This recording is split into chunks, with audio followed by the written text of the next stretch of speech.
اور میں اپنے آپ کو پاک صاف نہیں کہتا، کیونکہ نفس امارہ انسان کو برائی ہی سکھاتا رہتا ہے، مگر یہ کہ میرا پروردگار رحم فرمائے۔ بے شک میرا پروردگار بخشنے والا ہے، مہربان ہے۔ اور بادشاہ نے حکم دیا کہ اسے میرے پاس لاؤ، میں اسے اپنا مصاحب خاص بناؤں گا۔ پھر جب ان سے گفتگو کی تو کہا کہ آج سے تم ہمارے ہاں صاحب منزلت ہو اور صاحب اعتبار ہو۔ یوسف نے کہا مجھے زرعی پیداوار پر مقرر کر دیجئے، کیونکہ میں حفاظت بھی کر سکتا ہوں اور اس کام سے واقف بھی ہوں۔ اس طرح ہم نے یوسف کو ملک مصر میں جگہ دی اور وہ اس ملک میں جہاں چاہتے تھے رہتے تھے۔ ہم اپنی رحمت جس پر چاہتے ہیں کرتے ہیں اور نیکوکاروں کے اجر کو ضائع نہیں کرتے، اور جو لوگ ایمان لائے اور ڈرتے رہے ان کے لیے آخرت کا اجر بہت بہتر ہے۔ اور یوسف کے بھائی کنعان سے مصر میں غلہ خریدنے کے لیے آئے تو یوسف کے پاس گئے، تو یوسف نے ان کو پہچان لیا اور وہ ان کو نہ پہچان سکے۔ اور جب یوسف نے ان کے لیے ان کا سامان تیار کر دیا تو کہا کہ پھر آنا تو جو باپ کی طرف سے تمہارا ایک اور بھائی ہے اسے بھی میرے پاس لیتے آنا۔ کیا تم نہیں دیکھتے کہ میں ناب بھی پوری پوری دیتا ہوں اور مہمانداری بھی خوب کرتا ہوں؟ اب اگر تم اسے میرے پاس نہ لاؤ گے تو نہ تمہیں میرے ہاں سے غلہ ملے گا اور نہ تم میرے پاس ہی آ سکو گے۔ انہوں نے کہا کہ ہم اس کے بارے میں اس کے والد کو پھسلائیں گے اور ہم یہ کام کر کے رہیں گے۔ اور یوسف نے اپنے خدام سے کہا کہ ان کا سرمایہ یعنی غلے کی قیمت ان کے سامان میں رکھ دو۔ عجب نہیں کہ جب یہ اپنے اہل و عیال میں جائیں تو اسے پہچان لیں، اور عجب نہیں کہ یہ پھر یہاں آئے۔ بس جب وہ اپنے والد کے پاس واپس گئے تو کہنے لگے کہ ابا ہمارے لیے غلے کی بندش کر دی گئی ہے، تو ہمارے ساتھ ہمارے بھائی کو بھیج دیجئے تاکہ ہم پھر غلہ لائیں اور ہم اس کے نگہبان ہیں۔ یعقوب نے کہا کہ میں اس کے بارے میں تمہارا اعتبار نہیں کرتا، مگر ویسا ہی جیسا پہلے اس کے بھائی کے بارے میں کیا تھا، سو اللہ ہی بہتر نگہبان ہے اور وہ سب سے زیادہ رحم کرنے والا ہے۔ اور جب انہوں نے اپنا اسباب کھولا تو دیکھا کہ ان کا سرمایہ واپس کر دیا گیا ہے۔ کہنے لگے ابا ہمیں اور کیا چاہیے؟ دیکھیے یہ ہماری پونجی بھی ہمیں واپس کر دی گئی ہے، اور ہم اپنے اہل و عیال کے لیے پھر غلہ لائیں گے اور اپنے بھائی کی نگہبانی کریں گے، اور ایک بار شتر زیادہ لائیں گے کہ یہ غلہ جو ہم لائے ہیں تھوڑا ہے۔ یعقوب نے کہا کہ جب تک تم اللہ کا عہد نہ دو کہ اس کو میرے پاس صحیح و سالم لے آؤ گے، میں اسے ہرگز تمہارے ساتھ نہیں بھیجنے کا، مگر یہ کہ تم گھیر لیے جاؤ یعنی بے بس ہو جاؤ تو مجبوری ہے۔ پس جب انہوں نے والد کو اپنا قول دیا تو یعقوب نے کہا کہ جو قول و قرار ہم کر رہے ہیں اس کا اللہ ضامن ہے، اور فرمایا کہ اے میرے بیٹو ایک ہی دروازے سے داخل نہ ہونا بلکہ جدا جدا دروازوں سے داخل ہونا، اور میں اللہ کی تقدیر کو تو تم سے روک نہیں سکتا۔ بے شک حکم اللہ ہی کا ہے، میں اسی پر بھروسہ رکھتا ہوں، اور اہل توکل کو اسی پر بھروسہ رکھنا چاہیے۔ اور جب وہ ان مقامات سے داخل ہوئے جہاں جہاں سے داخل ہونے کے لیے ان کے والد نے ان سے کہا تھا، تو وہ تدبیر اللہ کے حکم کو ذرا بھی ٹال نہیں سکتی تھی۔ ہاں وہ یعقوب کے دل کی خواہش تھی جو انہوں نے پوری کی تھی، اور بے شک وہ صاحب علم تھے، کیونکہ ہم نے ان کو علم سکھایا تھا، لیکن اکثر لوگ نہیں جانتے۔ اور جب وہ لوگ یوسف کے پاس پہنچے تو یوسف نے اپنے حقیقی بھائی کو اپنے پاس جگہ دی اور کہا کہ میں تمہارا بھائی ہوں، تو جو سلوک یہ ہمارے ساتھ کرتے رہے ہیں اس پر افسوس نہ کرنا۔ پھر جب ان کا اسباب تیار کر دیا تو اپنے بھائی کے تھیلے میں آپ خورا رکھ دیا۔ پھر جب وہ آبادی سے باہر نکل گئے تو ایک پکارنے والے نے آواز دی کہ قافلے والو تم تو چور ہو۔ وہ ان کی طرف متوجہ ہو کر کہنے لگے کہ تمہاری کیا چیز کھوئی گئی ہے؟ وہ بولے کہ بادشاہ کا کٹورا کھویا گیا ہے، اور جو شخص اس کو لے کے آئے اس کے لیے ایک بار شتر انعام، اور میں اس کا ضامن ہوں۔ وہ کہنے لگے کہ اللہ کی قسم تم کو معلوم ہے کہ ہم اس ملک میں اس لیے نہیں آئے کہ خرابی کریں اور نہ ہم چوری کیا کرتے ہیں۔ وہ بولے کہ اگر تم جھوٹے نکلے یعنی چوری ثابت ہوئی تو اس کی سزا کیا؟ انہوں نے کہا کہ اس کی سزا یہ کہ جس کے تھیلے میں وہ دستیاب ہو وہی اس کا بدل قرار دیا جائے، ہم ظالموں کو یہی سزا دیا کرتی ہیں۔ پھر یوسف نے اپنے بھائی کے تھیلے سے پہلے ان کے تھیلوں کو دیکھنا شروع کیا، پھر اپنے بھائی کے تھیلے میں سے اس کو نکال لیا۔ اس طرح ہم نے یوسف کے لیے تدبیر کی، ورنہ بادشاہ کے قانون کے مطابق وہ اپنے بھائی کو لے نہیں سکتے تھے مگر یہ کہ اللہ چاہے ہم جس کے چاہتے ہیں درجے بلند کرتے ہیں، اور ہر علم والے سے بڑھ کر ایک بڑا علم والا ہے۔ برادران یوسف نے کہا کہ اگر اس نے چوری کی ہو تو کچھ عجب نہیں کہ اس کے ایک بھائی نے بھی پہلے چوری کی تھی، مگر یوسف نے اس بات کو اپنے دل میں مخفی رکھا اور ان پر ظاہر نہ ہونے دیا، یعنی زیر لب کہا کہ تم بڑے برے ہو اور جو تم بیان کرتے ہو اللہ اسے خوب جانتا ہے۔ وہ کہنے لگے کہ اے عزیز، اس کے والد بہت بوڑھے ہیں اور اس سے بہت محبت رکھتے ہیں، تو اس کو چھوڑ دیجئے اور اس کی جگہ ہم میں سے کسی کو رکھ لیجئے، ہم دیکھتے ہیں کہ آپ احسان کرنے والے ہیں۔ یوسف نے کہا کہ اللہ پناہ میں رکھے کہ جس شخص کے پاس ہم نے اپنی چیز پائی ہے اس کے سوا کسی اور کو پکڑ لیں، ایسا کریں تو ہم بڑے بے انصاف ہیں۔ آخر جب وہ اس سے نا امید ہو گئے تو الگ ہو کر صلاح کرنے لگے۔ سب سے بڑے نے کہا، کیا تم نہیں جانتے کہ تمہارے والد نے تم سے اللہ کا عہد لیا ہے اور اس سے پہلے بھی تم یوسف کے بارے میں قصور کر چکے ہو؟ تو جب تک والد صاحب مجھے اجازت نہ دیں میں تو اس جگہ سے ہلنے کا نہیں، یا اللہ میرے لیے کوئی فیصلہ کرے، اور وہ سب سے بہتر فیصلہ کرنے والا ہے۔ تم سب والد صاحب کے پاس واپس جاؤ اور کہو کہ ابا، آپ کے صاحبزادے نے وہاں جا کر چوری کی، اور ہم نے تو اپنی دانست کے مطابق آپ سے اس کے لے آنے کا عہد کیا تھا، مگر ہم غیب کی باتوں کے جاننے اور یاد رکھنے والے تو نہیں تھے، اور جس بستی میں ہم ٹھہرے تھے وہاں سے، یعنی اہل مصر سے، اور جس قافلے میں آئے ہیں اس سے دریافت کر لیجئے، اور ہم اس بیان میں بالکل سچے ہیں۔ جب انہوں نے یہ بات یعقوب سے آ کر کہی تو انہوں نے کہا کہ حقیقت یوں نہیں ہے، بلکہ یہ بات تم نے اپنے دل سے بنا لی ہے، تو صبر ہی بہتر ہے۔ عجب نہیں کہ اللہ ان سب کو میرے پاس لے آئے، بے شک وہ علم والا ہے، حکمت والا ہے۔ اور ان کے پاس سے چلے گئے اور کہنے لگے کہ ہائے افسوس یوسف پر، ہائے افسوس، اور رنج و الم میں ان کی آنکھیں سفید ہو گئیں اور ان کا دل غم سے بھر رہا تھا۔ بیٹے کہنے لگے کہ واللہ آپ تو یوسف کو اسی طرح یاد ہی کرتے رہیں گے یہاں تک کہ آپ گھل جائیں گے یا جان ہی دے دیں گے۔ انہوں نے کہا کہ میں تو اپنے غم و اندوہ کا اظہار اللہ سے کرتا ہوں، اور اللہ کی طرف سے وہ باتیں جانتا ہوں جو تم نہیں جانتے۔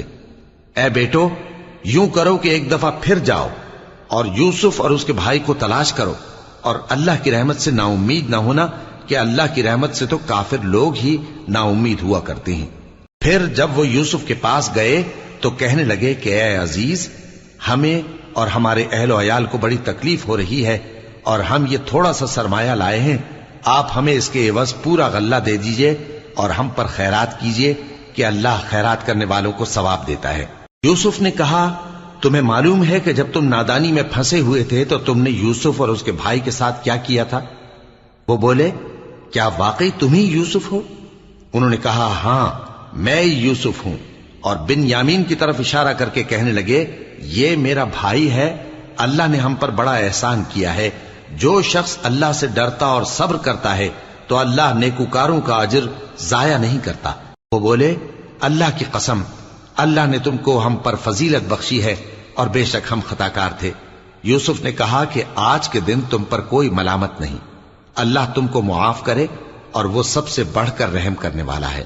یہ میرا کرتا لے جاؤ، پھر اسے والد صاحب کے منہ پر ڈال دینا تو وہ بینا ہو جائیں گے، اور اپنے تمام اہل و عیال کو میرے پاس لے آؤ۔ اور جب قافلہ مصر سے روانہ ہوا تو ان کے والد کہنے لگے کہ اگر مجھ کو یہ نہ کہو کہ بوڑھا بہک گیا ہے تو مجھے تو یوسف کی بو آ رہی ہے۔ وہ بولے کہ واللہ آپ اسی قدیم غلطی میں مبتلا ہیں۔ مگر جب خوشخبری دینے والا آپ پہنچا تو اس نے کرتا ان کے منہ پر ڈال دیا، سو وہ بینا ہو گئے، اور بیٹوں سے کہنے لگے، کیا میں نے تم سے نہیں کہا تھا کہ میں اللہ کی طرف سے وہ باتیں جانتا ہوں جو تم نہیں جانتے؟ بیٹوں نے کہا کہ ابا، ہمارے لیے ہمارے گناہ کی مغفرت مانگیے، بے شک ہم خطاکار تھے۔ فرمایا، میں اپنے پروردگار سے تمہارے لیے بخشش مانگوں گا، بے شک وہ بخشنے والا ہے، مہربان ہے۔ پھر جب یہ سب لوگ یوسف کے پاس پہنچے تو انہوں نے اپنے والدین کو اپنے پاس جگہ دی اور کہا، مصر میں داخل ہو جائیے، اللہ نے چاہا تو امن و امان سے رہیے گا۔ اور اپنے والدین کو تخت پر بٹھایا اور سب ان کے آگے سجدے میں گر پڑے۔ اور اس وقت یوسف نے کہا، ابا جان، یہ میرے اس خواب کی تعبیر ہے جو میں نے پہلے بچپن میں دیکھا تھا، میرے پروردگار نے اسے سچ کر دیا اور اس نے مجھ پر بہت سے احسان کیے ہیں کہ مجھ کو قید خانے سے نکالا، اور اس کے بعد کہ شیطان نے مجھ میں اور میرے بھائیوں میں فساد ڈال دیا تھا، آپ کو گاؤں سے یہاں لایا۔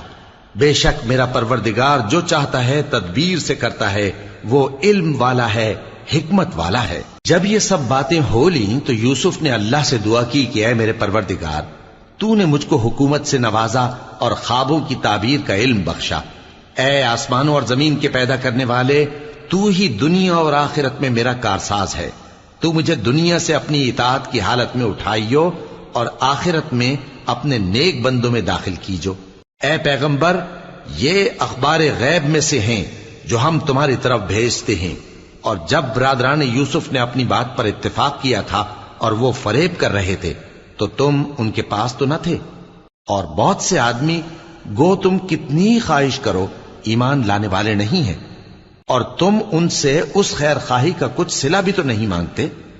یہ قرآن اور کچھ نہیں تمام جہانوں کے لیے نصیحت ہے، اور آسمان و زمین میں بہت سی نشانیاں ہیں جن پر سے یہ گزرتے ہیں اور ان کو نظر انداز کر دیتے ہیں، اور یہ اکثر اللہ پر ایمان نہیں رکھتے مگر اس کے ساتھ شرک بھی کرتے ہیں۔ تو کیا یہ اس بات سے بے خوف ہیں کہ ان پر اللہ کا عذاب نازل ہو کر ان کو ڈھانپ لے، یا ان پر ناگہاں قیامت آ جائے اور انہیں خبر بھی نہ ہو؟ کہہ دو میرا رستہ تو یہ ہے، میں اللہ کی طرف بلاتا ہوں سمجھ بوجھ کر، میں بھی لوگوں کو اللہ کی طرف بلاتا ہوں اور میرے پیراؤ بھی، اور اللہ پاک ہے اور میں شرک کرنے والوں میں سے نہیں ہوں۔ اور ہم نے تم سے پہلے بستیوں کے رہنے والوں میں سے مرد ہی بھیجے تھے جن کی طرف ہم وہی بھیجتے تھے۔ کیا ان لوگوں نے ملک میں سیر و سیاحت نہیں کی کہ دیکھ لیتے کہ جو لوگ ان سے پہلے تھے ان کا انجام کیا ہوا؟ اور متقیوں کے لیے آخرت کا گھر بہت اچھا ہے، کیا تم سمجھتے نہیں؟ یہاں تک کہ جب پیغمبر نا امید ہو گئے اور انہوں نے خیال کیا کہ اپنی نصرت کے بارے میں جو بات انہوں نے کہی تھی اس میں وہ سچے نہ نکلے، تو ان کے پاس ہماری مدد آ پہنچی، پھر جسے ہم نے چاہا بچا دیا، اور ہمارا عذاب اتر کر گناہگار لوگوں سے پھیرا نہیں کرتا۔ ان کے قصے میں عقل مندوں کے لیے عبرت ہے۔ یہ قرآن ایسی بات نہیں ہے جو اپنے دل سے بنائی گئی ہو، بلکہ جو کتابیں اس سے پہلے نازل ہوئی ہیں ان کی تصدیق کرنے والا ہے اور ہر چیز کی تفصیل کرنے والا، اور مومنوں کے لیے ہدایت اور رحمت ہے۔ شروع اللہ کا نام لے کر جو بڑا مہربان نہایت رحم والا ہے۔ الف لام میم را۔ اے نبی، یہ کتاب الہی کی آیتیں ہیں، اور جو کچھ تمہارے پروردگار کی طرف سے تم پر نازل ہوا ہے حق ہے، لیکن اکثر لوگ ایمان نہیں لاتے۔ اللہ وہی تو ہے جس نے ستونوں کے بغیر آسمان جیسا کہ تم دیکھتے ہو اتنے اونچے بنائے، پھر عرش پر جلوہ افروز ہوا اور سورج اور چاند کو کام میں لگا دیا، ہر ایک میعاد معین تک گردش کر رہا ہے۔ وہی دنیا کے کاموں کا انتظام کرتا ہے، اس طرح وہ اپنی آیتیں کھول کھول کر بیان کرتا ہے کہ تم اپنے پروردگار کے روبرو جانے کا یقین کرو۔ اور وہی ہے جس نے زمین کو پھیلایا اور اس میں پہاڑ اور دریا پیدا کیے اور ہر طرح کے میووں کی دو دو قسمیں بنائیں۔ وہی رات کو دن کا لباس پہناتا ہے، غور کرنے والوں کے لیے اس میں بہت سی نشانیاں ہیں۔ اور زمین میں کئی طرح کے قطعات ہیں ایک دوسرے سے ملے ہوئے، اور انگور کے باغ اور کھیتی اور کھجور کے درخت، بعض کی بہت سی شاخیں ہیں اور بعض کی اتنی نہیں ہوتی، باوجود کہ پانی سب کو ایک ہی ملتا ہے۔ اور ہم بعض میووں کو بعض پر لذت میں فضیلت دیتی ہیں، اور اس میں سمجھنے والوں کے لیے بہت سی نشانیاں ہیں۔ اگر تم عجیب بات سننی چاہو تو کافروں کا یہ کہنا عجیب ہے کہ جب ہم مر کر مٹی ہو جائیں گے تو کیا از سر نو پیدا ہوں گے؟ یہی لوگ ہیں جو اپنے پروردگار سے منکر ہوئے ہیں، اور یہی ہیں جن کی گردنوں میں طوق ہوں گے، اور یہی اہل دوزخ ہیں کہ ہمیشہ اس میں جلتے رہیں گے۔ اور یہ لوگ بھلائی سے پہلے تم سے برائی جلدی سے مانگتے ہیں، یعنی طالب عذاب ہیں، حالانکہ ان سے پہلے عذاب واقع ہو چکے ہیں۔ اور تمہارا پروردگار لوگوں کو باوجود ان کی بے انصافیوں کے معاف کرنے والا ہے، اور بے شک تمہارا پروردگار سخت عذاب دینے والا ہے۔ اور کافر لوگ کہتے ہیں کہ اس پیغمبر پر اس کے پروردگار کی طرف سے کوئی نشانی کیوں نازل نہیں ہوئی؟ اے نبی، تم تو صرف خبردار کرنے والے ہو، اور ہر ایک قوم کے لیے رہنما ہوا کرتا ہے۔ اللہ ہی اس بچے سے واقف ہے جو عورت کے پیٹ میں ہوتا ہے، اور وہی پیٹ کے سکڑنے اور بڑھنے سے بھی واقف ہے، اور ہر چیز کا اس کے ہاں ایک اندازہ مقرر ہے۔ وہ چھپی اور ظاہر چیزوں کا جاننے والا ہے، سب سے بزرگ ہے، عالی رتبہ ہے۔ کوئی تم میں سے چپکے سے بات کہے یا پکار کر، یا رات کو کہیں چھپ جائے یا دن کی روشنی میں کھلم کھلا چلے پھرے، اللہ کے نزدیک برابر ہے۔ اس کے آگے اور پیچھے اللہ کے چوکیدار ہیں جو اللہ کے حکم سے اس کی نگرانی کرتے ہیں۔ اللہ اس نعمت کو جو کسی قوم کو حاصل ہے نہیں بدلتا جب تک کہ وہ اپنی حالت کو نہ بدلے، اور جب اللہ کسی قوم کے ساتھ برائی کا ارادہ کرتا ہے تو وہ پھر نہیں سکتی، اور اللہ کے سوا ان کا کوئی مددگار نہیں ہوتا۔ وہی تو ہے جو تم کو ڈرانے اور امید دلانے کے لیے بجلی دکھاتا اور بھاری بھاری بادل پیدا کرتا ہے، اور رعد اور فرشتے سب اس کے خوف سے اس کی تسبیح و تحمید کرتے رہتے ہیں۔ اور وہی بجلیاں بھیجتا ہے، پھر جس پر چاہتا ہے گرا بھی دیتا ہے، جبکہ وہ اللہ کے بارے میں جھگڑتے ہیں، اور وہ بڑی قوت والا ہے۔ کام کا پکارنا تو اسی کا ہے، اور جن کو یہ لوگ اس کے سوا پکارتے ہیں وہ ان کی پکار کو کسی طرح قبول نہیں کرتے، مگر اس شخص کی طرح جو اپنے دونوں ہاتھ پانی کی طرف پھیلا دے تاکہ دور ہی سے اس کے منہ تک آ پہنچے، حالانکہ وہ اس تک کبھی بھی نہیں آ سکتا۔ اور اسی طرح کافروں کی پکار بیکار ہے۔ اور جتنی مخلوقات آسمانوں اور زمین میں ہے، خوشی سے یا ناخوشی سے اللہ کے آگے سجدہ کرتی ہے، اور ان کے سائے بھی صبح و شام سجدے کرتے ہیں۔ ان سے پوچھو کہ آسمانوں اور زمین کا پروردگار کون ہے؟ تم ہی کہہ دو کہ اللہ۔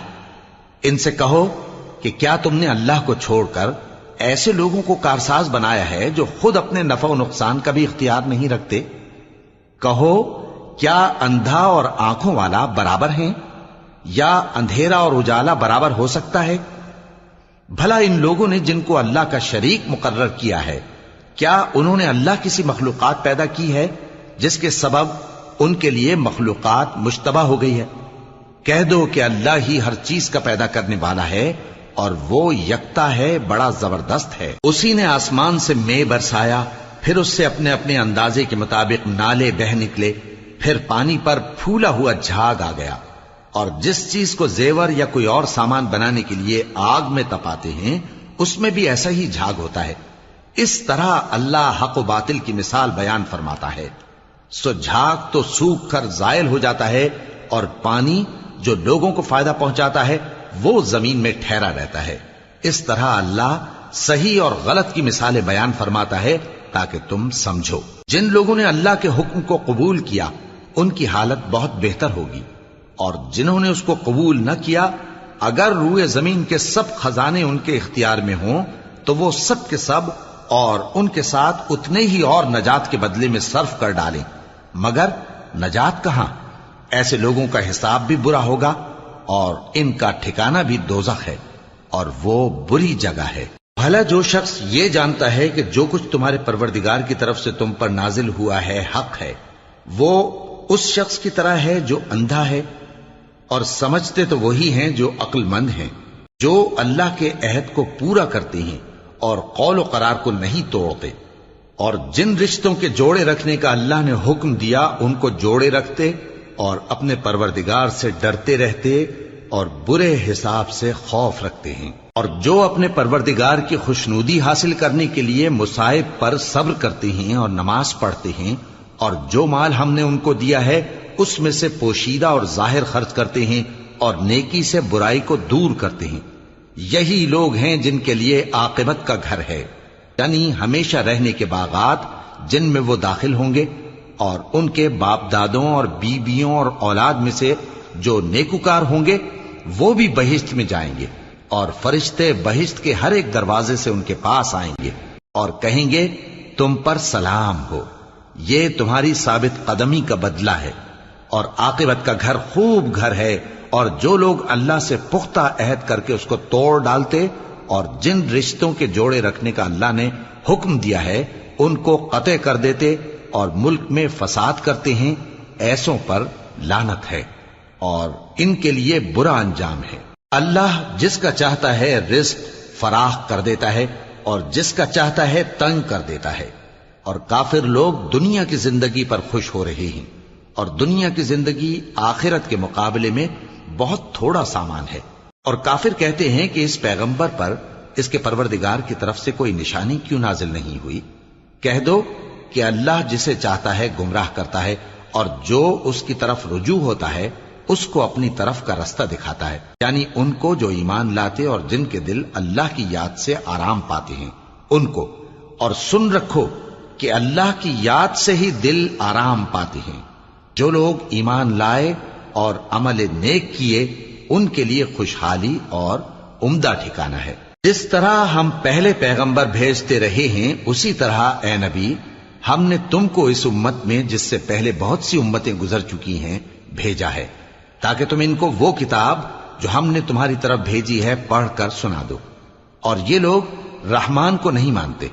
کہہ دو وہی تو میرا پروردگار ہے، اس کے سوا کوئی معبود نہیں، میں اسی پر بھروسہ رکھتا ہوں اور اسی کی طرف رجوع کرتا ہوں۔ اور اگر کوئی قرآن ایسا ہوتا کہ اس کی تاثیر سے پہاڑ چل پڑتے یا زمین پھٹ جاتی یا مردوں سے کلام کر سکتے تو کیا یہ لوگ ایمان لے آتے؟ بات یہ ہے کہ سب باتیں اللہ کے اختیار میں ہیں، تو کیا مومنوں کو اس سے اطمینان نہیں ہوا کہ اگر اللہ چاہتا تو سب لوگوں کو ہدایت کے رستے پر چلا دیتا؟ اور کافروں پر ہمیشہ ان کے اعمال کے بدلے آفت آتی رہے گی یا ان کے مکانات کے قریب نازل ہوتی رہے گی یہاں تک کہ اللہ کا وعدہ آ پہنچے۔ بے شک اللہ وعدہ خلاف نہیں کرتا۔ اور تم سے پہلے بھی رسولوں کے ساتھ تمسخر ہوتے رہے ہیں، تو میں نے کافروں کو مہلت دی، پھر میں نے ان کو پکڑ لیا، سو دیکھ لو کہ میرا عذاب کیسا رہا۔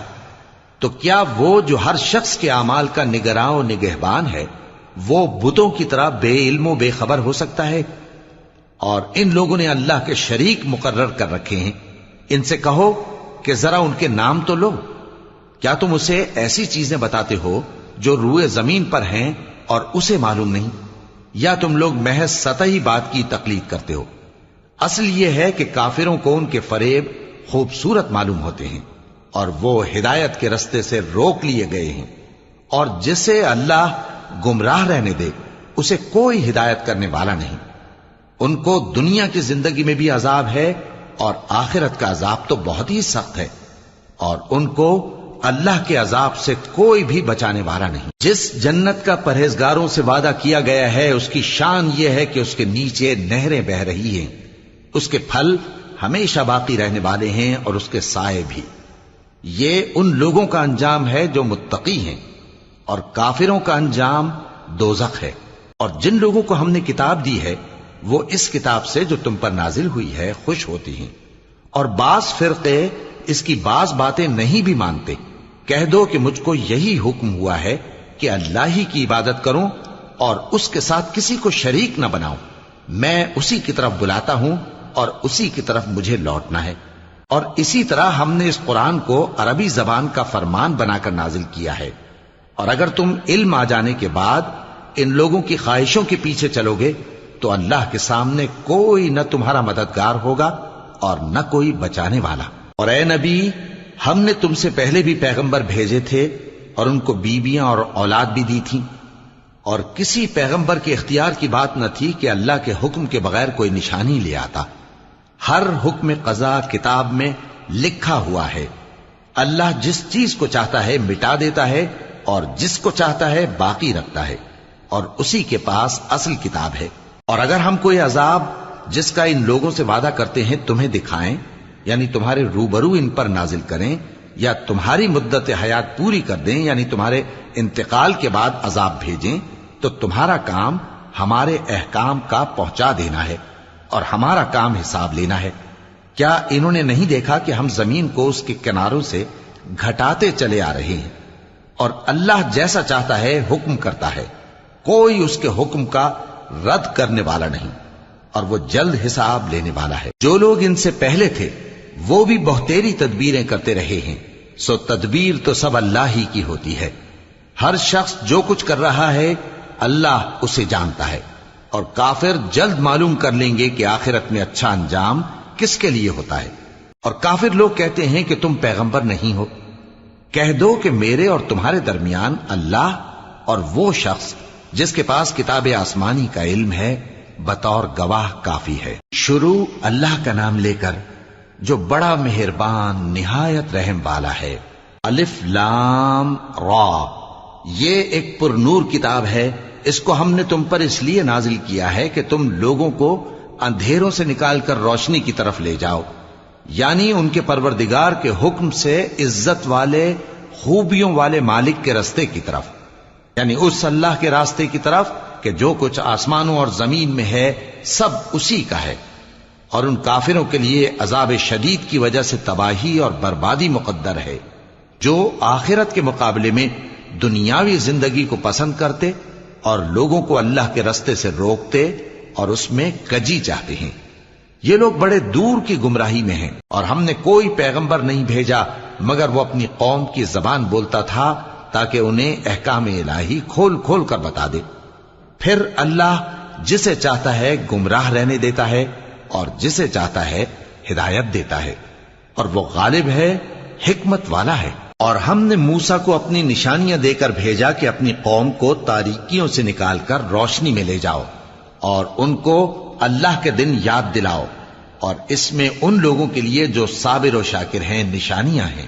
اور جب موسیٰ نے اپنی قوم سے کہا کہ اللہ نے جو تم پر مہربانیاں کی ہیں ان کو یاد کرو، جبکہ اس نے تم کو فرعون کی قوم سے رہائی بخشی، وہ لوگ تمہیں برے برے عذاب دیتے تھے اور تمہارے بیٹوں کو مار ڈالتے تھے اور تمہاری لڑکیوں کو زندہ رہنے دیتے تھے، اور اس میں تمہارے پروردگار کی طرف سے بڑی آزمائش تھی۔ اور جب تمہارے پروردگار نے تم کو آگاہ کیا کہ اگر شکر کرو گے تو میں تمہیں زیادہ دوں گا، اور اگر ناشکری کرو گے تو یاد رکھو کہ میرا عذاب بھی سخت ہے۔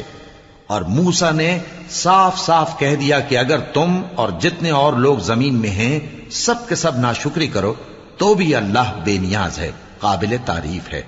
بھلا تم کو ان لوگوں کے حالات کی خبر نہیں پہنچی جو تم سے پہلے تھے، یعنی نوح اور عاد اور سمود کی قوم اور جو ان کے بعد تھے، جن کا علم اللہ کے سوا کسی کو نہیں۔ جب ان کے پاس ان کے پیغمبر نشانیاں لے کر آئے تو انہوں نے اپنے ہاتھ ان کے منہوں پر رکھ دیے کہ خاموش رہو، اور کہنے لگے کہ ہم تو تمہاری رسالت کو تسلیم نہیں کرتے، اور جس چیز کی طرف تم ہمیں بلاتے ہو ہم کو اس میں بھاری شک ہے۔ ان کے پیغمبروں نے کہا، کیا تم کو اللہ کے بارے میں شک ہے جو آسمانوں اور زمین کا پیدا کرنے والا ہے؟ وہ تمہیں اس لیے بلاتا ہے کہ تمہارے گناہ بخشے اور ایک مدت مقرر تک تم کو مہلت دے۔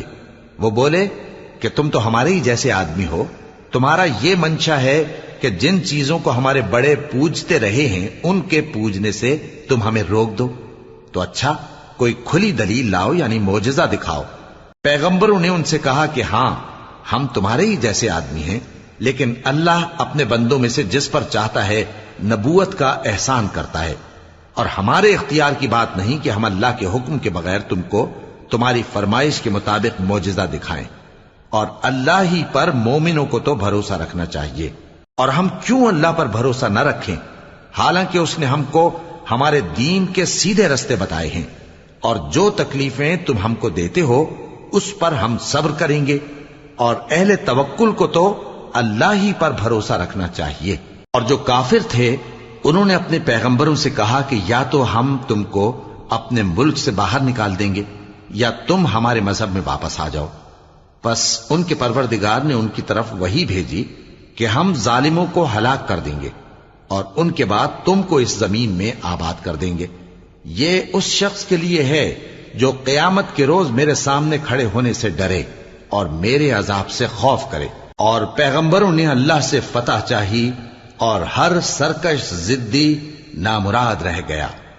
اس کے پیچھے دوزخ ہے اور اسے پیپ والا پانی پلایا جائے گا، وہ اس کو گھونٹ گھونٹ کر کے پیے گا اور گلے سے نہیں اتار سکے گا، اور ہر طرف سے اسے موت آ رہی ہوگی مگر وہ مرنے میں نہیں آئے گا، اور اس کے بعد سخت عذاب ہوگا۔ جن لوگوں نے اپنے پروردگار سے کفر کیا ان کے اعمال کی مثال راکھ کی سی ہے کہ آندھی کے دن اس پر زور کی ہوا چلے جو اسے اڑا لے جائے۔ اسی طرح جو کام وہ کرتے رہے ان پر ان کو کچھ قابو نہ ہوگا۔ یہی تو پرلے سرے کی گمراہی ہے۔ کیا تم نے نہیں دیکھا کہ اللہ نے آسمانوں اور زمین کو تدبیر سے پیدا کیا ہے، اگر وہ چاہے تو تم کو نابود کر دے اور تمہاری جگہ نئی مخلوق پیدا کر دے، اور یہ اللہ کو کچھ بھی مشکل نہیں۔ اور قیامت کے دن سب لوگ اللہ کے سامنے کھڑے ہوں گے تو غریب پیروکار بڑے بن بیٹھنے والوں سے کہیں گے کہ ہم تو تمہارے پیرو تھے، کیا تم اللہ کا کچھ عذاب ہم پر سے دفع کر سکتے ہو؟ وہ کہیں گے کہ اگر اللہ ہم کو ہدایت کرتا تو ہم تم کو ہدایت کرتے۔ اب ہم گھبراہٹ ظاہر کریں یا صبر کریں ہمارے حق میں برابر ہے، کوئی جگہ رہائی کی ہمارے لیے نہیں ہے۔ اور جب حساب کتاب کا کام فیصل ہو چکے گا تو شیطان کہے گا جو وعدہ اللہ نے تم سے کیا تھا وہ تو سچا تھا، اور جو وعدہ میں نے تم سے کیا تھا وہ جھوٹا تھا، اور میرا تم پر کسی طرح کا زور نہیں تھا۔ ہاں، میں نے تم کو گمراہی اور باطل کی طرف بلایا تو تم نے جلدی سے اور بے دلیل میرا کہنا مان لیا۔ تو آج مجھے ملامت نہ کرو، اپنے آپ ہی کو ملامت کرو۔ نہ میں تمہاری فریاد رسی کر سکتا ہوں اور نہ تم میری فریاد رسی کر سکتے ہو۔ میں اس بات سے انکار کرتا ہوں کہ تم پہلے مجھے شریک بناتے تھے۔ بے شک جو ظالم ہیں ان کے لیے درد دینے والا عذاب ہے۔ اور جو ایمان لائے اور عمل نیک کرتے رہے وہ بہشتوں میں داخل کیے جائیں گے جن کے نیچے نہریں بہ رہی ہیں۔ اپنے پروردگار کے حکم سے وہ ہمیشہ ان میں رہیں گے، وہاں وہ ہر ملاقات پر ایک دوسرے کو سلام کہیں گے۔ کیا تم نے نہیں دیکھا کہ اللہ نے کلمہ طیبہ کی کیسی مثال بیان فرمائی ہے؟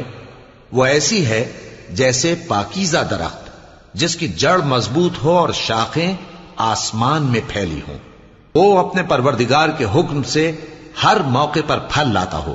اور اللہ لوگوں کے لیے مثالیں بیان فرماتا ہے تاکہ وہ نصیحت حاصل کریں۔ اور ناپاک بات یعنی غلط عقیدے کی مثال ناپاک درخت کی سی ہے کہ وہ زمین کے اوپر ہی سے اکھیڑ کر پھینک دیا جائے، اس کو ذرا بھی قرار و ثبات نہیں۔ اللہ مومنوں کے دلوں کو صحیح اور پکی بات سے دنیا کی زندگی میں بھی مضبوط رکھتا ہے اور آخرت میں بھی رکھے گا۔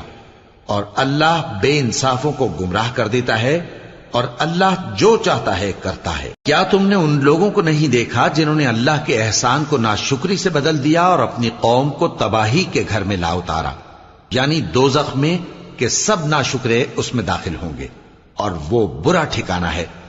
اور ان لوگوں نے اللہ کے شریک مقرر کیے کہ لوگوں کو اس کے رستے سے گمراہ کریں۔ کہہ دو کہ چند روز فائدے اٹھا لو، آخر کار تم کو دوزخ کی طرف لوٹ کر جانا ہے۔ اے پیغمبر، میرے مومن بندوں سے کہہ دو کہ نماز پڑھا کریں، اور اس دن کے آنے سے پیشتر جس میں نہ اعمال کا سودا ہوگا اور نہ دوستی کام آئے گی، ہمارے دیے ہوئے مال میں سے پوشیدہ اور علانیہ خرچ کرتے رہیں۔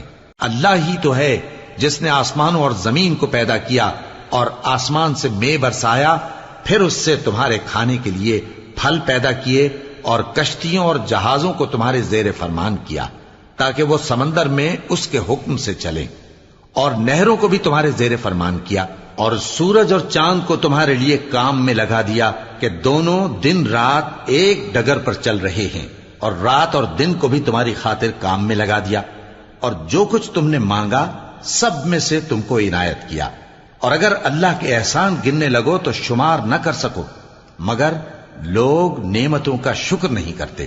کچھ شک نہیں کہ انسان بڑا بے انصاف ہے، ناشکرا ہے۔ اور جب ابراہیم نے دعا کی کہ اے میرے پروردگار، اس شہر کو لوگوں کے لیے امن کی جگہ بنا دے، اور مجھے اور میری اولاد کو اس بات سے کہ بتوں کی پرستش کرنے لگیں بچائے رکھیو۔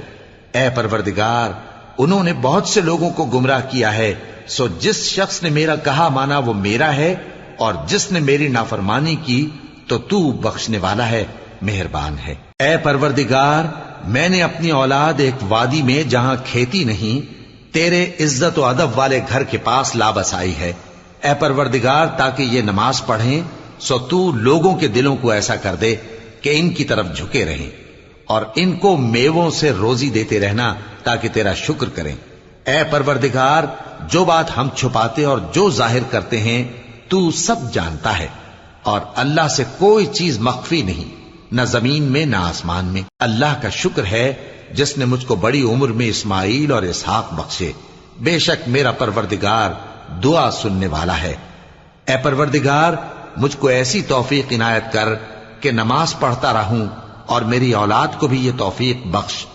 اے پروردگار، میری دعا قبول فرما۔ اے پروردگار، حساب کتاب کے دن میری اور میرے ماں باپ کی اور مومنوں کی مغفرت کیجو۔ اور مومنوں، یہ نہ سمجھنا کہ یہ ظالم جو کام کر رہے ہیں اللہ ان سے بے خبر ہے۔ وہ ان کو اس دن تک مہلت دے رہا ہے جبکہ دہشت کے سبب آنکھیں پھٹی کی پھٹی رہ جائیں گی اور لوگ سر اٹھائے ہوئے میدان قیامت کی طرف دوڑ رہے ہوں گے۔ ان کی نگاہیں خود اپنی طرف لوٹ نہ سکیں گی اور ان کے دل مارے خوف کے ہوا ہو رہے ہوں گے۔